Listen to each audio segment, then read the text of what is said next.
This is Reddit Rewinds, and tonight, I have a story sent to me by one of my subscribers.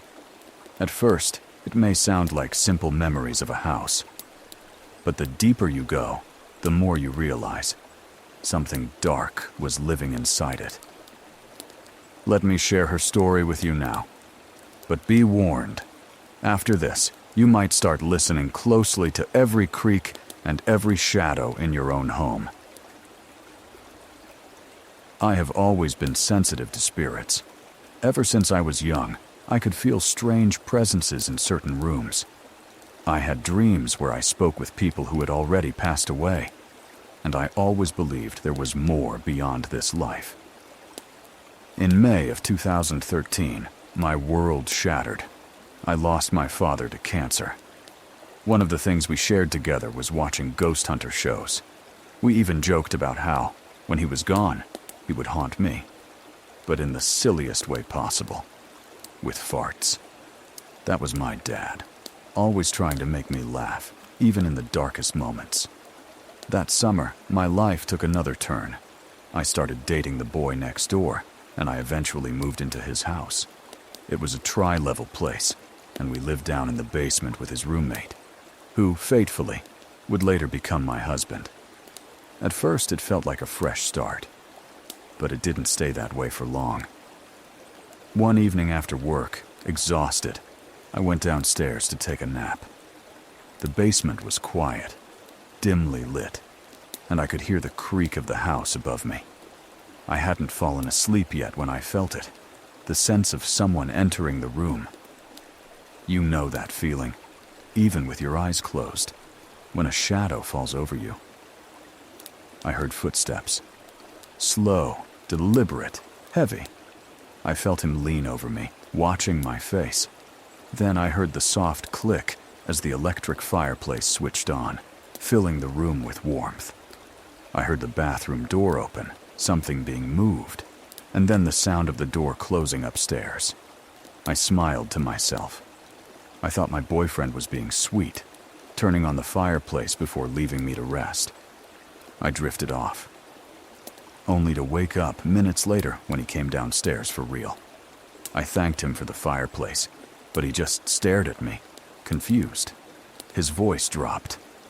"I haven't been downstairs since you laid down." That was the moment I realized something else was living in that house. After that, the strange things multiplied. Rose petals we had used for fun were cleaned up and thrown away. But when we returned later, a single petal sat perfectly in the center of the bed. At the top of the basement stairs, I would sometimes see a dark, shifting cloud. It wasn't a shadow, not really. It had depth, and when it appeared, a low growl would follow. Once I was showering in the basement bathroom. The warm water ran down my face when I felt it. A hand, cold and firm, pressing against my shoulder. My heart stopped. I opened my eyes expecting to see my boyfriend playing a prank, but there was no one. No sound of footsteps, no movement, just me, and something I couldn't explain. That was when I knew. This wasn't my dad. It grew bolder. One night, as I climbed the stairs, I suddenly felt invisible hands press into my thighs, holding me in place, refusing to let me leave. My skin crawled with terror until the feeling finally released. Another time, my boyfriend and his roommate discovered an old wooden chair in one of the rooms. Across the back, in faded stickers, it spelled out the name, David. My chest tightened the moment I saw it. It radiated something wrong. His ex-wife claimed she had felt the same energy in that room. Eventually, they carried the chair to the curb for the trash. But as they set it down, I swear I saw it shift. Just slightly. Just enough to know it didn't want to go. For a while, things calmed down, but peace never lasted. When I started living part-time at my college apartment, the presence followed me. The nights were long and lonely, and I always kept a movie playing on loop just so the silence wouldn't crush me. Still, the unease never left. One night, as I lay on my bed in the lower bunk, I heard it again. Footsteps. Slow, dragging across the thick carpet. They stopped at my dresser. Then, a deafening slap against the wood. The sound was so sharp, so real, it made my whole body freeze. I stared into the dark, whispering prayers, until exhaustion finally pulled me under. The next night, I avoided my room and lay down on the couch. At first it was quiet. Then I felt it, a heavy presence above me. I forced my eyes open, and there he was.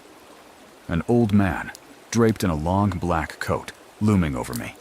His face shifted constantly, never staying the same, while black fog twisted and curled around him. And then came the voices. Not one, not two. Dozens, all whispering, all overlapping, all wrong. My chest locked in terror as I began to pray out loud. And just like that, he was gone. I was moved to another apartment soon after. For a while, the noises stopped, but in the dead of night, I would still hear it sometimes. Growls, faint but real, slipping from the closet. I always prayed, and eventually it would vanish. The final time I ever encountered it was at my mother's new house. I had taken to sleeping on the couch in the living room. The night was quiet, and I could hear my mother snoring softly from her bedroom. Then it came. The unmistakable sound of footsteps moving across the carpet. And then, the long, slow creak of her closet door. And then, silence. We never gave it a name. We refused to. Names give power. To this day, my husband still can't explain what happened. He tries, but he can't. That period of my life was already filled with grief. The loss of my father, and the abuse I endured from my ex. Whatever this thing was, it seemed to feed on it. But I know one thing for certain. Whatever haunted me in that house, whatever followed me to every room, every apartment, every night, it wasn't my father. It was something else entirely. Wow. That's honestly terrifying.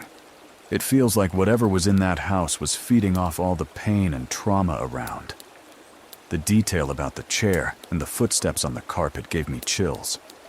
Sometimes, the scariest part is not knowing if it's real or just your mind. But this story definitely felt real. If you want to hear even more real paranormal stories, make sure to subscribe. Every day, I share new chilling tales from Reddit, and trust me, it only gets better.